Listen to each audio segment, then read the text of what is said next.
Guys, muri iki cigwa nje kukwereka akantu k'ubwenge Facebook yongeyemwo abantu benshi bakomeje kumbaza. Rero nanje nk'umuntu wanyu uno munsi ndabazaniye inyishu zako guys. Reka nk'akarorero ndabereke nko kuri iyi Facebook y'uwo muntu ngaha. Okay, iyi Facebook murona tuyigiye ko yuko tutabona amafoto yiwe, ariko amafoto yiwe usanga yarayapostinze ariko yarayisekirije cyane ku buryo udashobora kubona amafoto ya postinze cyangwa amafoto ibintu byose yapibriye kuri konti yiwe ya Facebook mu gihe mutari abagenzi. Uvuga n'abantu mwahora mubona bimeze uku mureka kubibona kubera mutaba muri abagenzi n'uyo muntu. Rero nawe nje kukwereka uburyo woshobora kubishira kuri Facebook yawe mu gihe wumva byo kugirira akamaro canke mu gihe wumva woshaka kubishirako. So jera tugiye kubana re muri iki cigwa ni jewe nyene Barack Obama nguma ndabatamwo utu trike tw'ubwenge tuba tugezweho kuri telefone. So banza ufashe rero ukore subscribe kuri iyi chaîne yacu ibigezweho kuri telefone kugira tugendane n'akagatrike k'ubwenge. Ucushira ko jeme ufise ikibazo canke nimba ubona akagatrike wari ugakeneye ca wandika muri commentaire kugira nze kuraba uburyo muba mwakiriye iki cigwa. So nimubanze mubifashe rero hama tugende n'agatrike kuno musi. So nibaze yuko rero wabihejeje twagiye rero uburyo ushobora kubikora. Uraza hejuru kutu tukwego dutatu hamumanuke hepfo kuri parametre, uzenga kuri parametre ya Facebook yawe hama sorry dusubira inyuma gato uze parametre hama ucumanuka musi gatoyi uze hamusi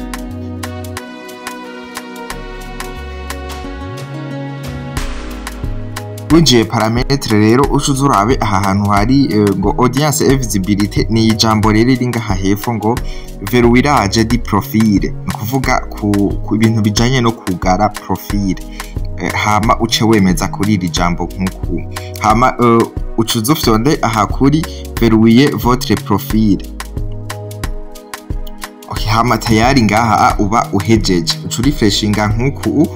Hamurana yuko banakwereka aka kantu kerekana yuko biba vyakunze ufyonda kuri okay, ufyonda okay nk'uku tayari baca bakwereka yuko profile yawe iri verrouillé. Reka duce tugira tubirefreshinge nk'uko hama murana yuko ikintu gikwereka ko biriko naka kantu ngo vous avez verrouillé votre profil. Okay, aha nukuvuga rero aka kantu yukagize iyo aka kantu yukagize nta muntu azobona amafoto wa postinze canke ikintu cyose wa publiye kuri Facebook yawe mu gihe mutari musanzwe muri abagenzi. Nibaze yuko mubitahuye. Nimba hari Facebook y'umuntu wahuruja ko ukabona amafoto yiwe bimeze kujya mwari mwabibonye, no kuvuga ntibikunda nyene yuko ubona ibintu ya postinze mutari abagenzi, ariko iyo amaze kuguha ubugenzi ubona ibintu byose ya publiye. Hama rero mu gihe ushatse kubikuramwo naho uko bigenda urafyonda hagene kuri tujya burungu dutatu hama uze parametre ke senda verifreshinge nk'uku utwinjire dusanga byo twakoze vyari vyavuyemo. Hama rero ucuza hariya hejuru kuri kwego dutatu hamumanuke hepfo kuri parametre ke parametre ufyonde ko nk'uku hama ucuza rero urabe rya jambo rya verrouillage di profil ufyonde ko nk'uku hama ubona yuko ngaha biba birimwo ucufyona ngaha kuri deverrouiller kugira tuvyugurure, donc tugurure abantu baze barabona ibintu tuba twapibriye. Ufyonde rero kuri deverrouiller hama ucuza ufyone kandi gaye fo kuri deverrouiller votre profil nk'uku.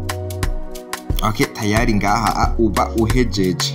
Ubu nukuvuga ngona naka kantu bari batweretse yuko haba hariko agafwa. Nuvuga rero ngaha ubusubije Facebook yawe nkuko yahora, aha abantu barasubira kubona amafoto yawe nkuko byari bisanzwe. So ku bantu rero mwahora mubibona ntimubitahure, nuko nimubanza rero mushire ko jeme mu partage kicigwa. Nibona yuko ari akantu k'ubwenge ku bantu mwari mwarambajije ico kibazo, nibaze yuko mukironkeye inyishu. So ciao ndakwibutsa je twari kumwe muri iki cigwa ni jewe nyene Barack Obama.